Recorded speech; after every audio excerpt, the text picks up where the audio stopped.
Welcome to Liberty News TV, the lightning round, a quick summary of top issues and actions we're following for you here at LibertyNEWS.com. I'm Norvell Rose. Okay, here we go. Starting with immigration reform. That proposal now in the Senate to boost border security with more agents and more high-tech surveillance appears to be boosting prospects of success for the so-called Gang of Eight immigration reform bill, at least in the Senate. And what do you know? Now the New York Times discloses the Obama White House does indeed have what the paper calls a covert immigration war room set up on Capitol Hill to boost the reform prospects. All those pro-reform forces hope to rush a vote in the Senate before the July 4th recess. NSA surveillance, more revelations from Snowden and from other agency leakers and whistleblowers who've been telling for years of an ever-widening government surveillance operation. One Bush-era whistleblower alleges that many groups and individuals have been targeted by the NSA, including high-ranking military officials, politicians, and diplomats. Even one Senate candidate back in 2004, Barack Obama. Eric Holder's hold on the Attorney General job.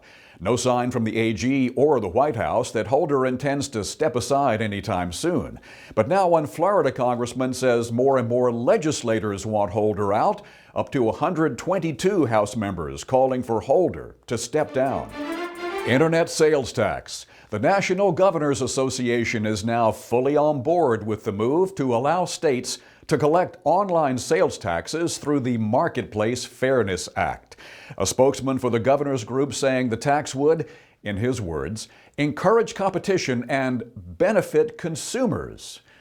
Don't you love how taxes benefit us consumers? Prospects for passage, though, still appear shaky in the House. Arming the Syrian rebels?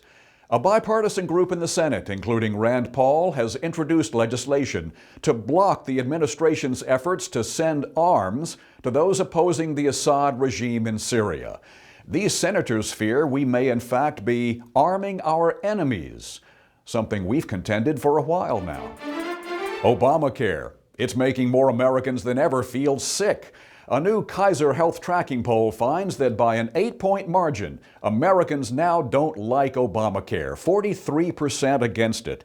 That's the worst result for the president's health care law in the last 17 surveys taken by Kaiser. The gun control debate. As Joe Biden leads the charge to revive legislative efforts in the Congress, lawmakers in South Carolina are laying out the red carpet, welcoming a gun maker moving out of Connecticut. PTR Industries, citing Connecticut's hostile atmosphere and increasing restrictions on firearms, is moving 140 employees into a new facility in South Carolina.